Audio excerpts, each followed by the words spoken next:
उम्मी मैं आज स्कूल नहीं जाऊंगा क्योंकि मुझसे बैठता नहीं जाएगा, सर मुझे देखेगा। अली ने अपनी माँ से कहा और उसकी आंखों में एक अजीब सा डर और गुस्से का इम्तिजाज था। माँ ने समझाया कि स्कूल जाओ, लेकिन अली की हिम्मत नहीं हुई। इसने कपड़े बदले और अपने कमरे में छप गया।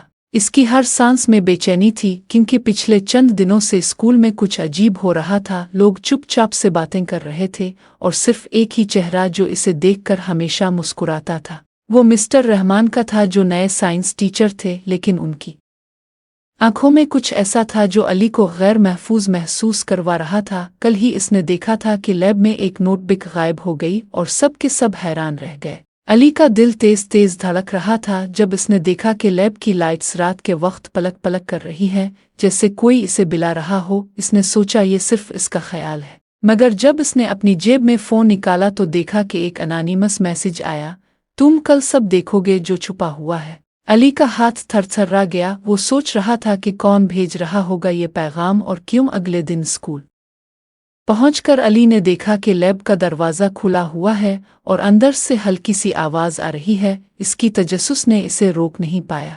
वो धीरे धीरे अंदर गया और देखा कि एक अजीब सा कीमियाई अमल चल रहा था जो मामूल के मुताबिक नहीं लग रहा था। तभी एक साय ने इसे पकड़ लिया और कहा, तुम्हें देखना नहीं चाहिए था। अली ने घबरा कर पीछे हटने की कोशिश की, लेकिन साय ने कहा, अब तुम्हारी जान कैसे बचेगी ये तुम्हें खुद देखना होगा। अली ने देखा कि साय के पीछे कुछ लोग हैं जो मास्क पहने हुए हैं और उनका मकसद सिर्फ एक था, एक खुफिया तजर्बा जो स्कूल के बेसमेंट में हो रहा था, जहां तलबा पर तजर्बात हो रहे थे। अली का दिल डर से भर गया, मगर उसकी तजस्सुस ज्यादा थी। इसने चुपके से कैमरा ऑन किया और सब रिकॉर्ड करना शुरू किया। जैसे ही वो बेसमेंट से ऊपर आया, इसने देखा कि प्रिंसिपल भी इसमें शामिल थे और सब कुछ रिकॉर्ड हो रहा था। अली ने फैसला किया कि वो ये सब अफशा करेगा, लेकिन जैसे ही वो फ़ोन इस्तेमाल करने गया तो नोटिस किया कि बैटरी ख़त्म थी और बेसमेंट का दरवाज़ा खुद ब खुद बंद हो गया। वो फंस गया था और साय ने एक अजीब सी आवाज़ में कहा,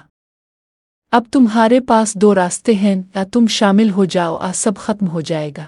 अली ने सोचा कि कैसे बच्चे, और फिर इसने एक मंसूबा बनाया। इसे पता था कि अगर वो शवाहिद लेकर ऊपर गया तो सब कुछ बदल सकता था। वो धीरे धीरे सीढ़ियों पर गया, लेकिन जैसे ही एक कदम ऊपर रखा तो साय ने इसका हाथ पकड़ लिया और कहा, ये राज कभी नहीं छुपेगा। अली ने हिम्मत दिखाई और साय से लड़ाई शुरू की, और इसी दौरान इसने देखा कि दूसरे तलबा भी बेसमेंट में बंद हैं। उनके चेहरे पर खौफ था और अली ने फैसला किया कि वो उन्हें बचाएगा। वो सब मिलकर बेसमेंट का खुफिया रास्ता ढूंढने लगे और आखिरकार एक छोटा सा दरवाज़ा मिला जो सिर्फ एक तारीक राहदारी में ले जा रहा था। राहदारी में जाते ही अली ने देखा कि दीवारों पर पुराने तजर्बात की तस्वीर लगी हुई है और सब तलबा डर से खामोश हो गए थे। अली ने एक फ्लैश लाइट इस्तेमाल की और देखा कि राहदारी के आखिर में एक लॉकेट गेट है जहां से एक चाबी लटक रही थी। जैसे ही इसने चाबी उठाई तो साय वापस आया और कहा, अब तुम्हारा वक्त खत्म है। अली ने फौरन गेट खोला और सब तलबा को बाहर निकाला। जैसे ही वो कोर्ट यार्ड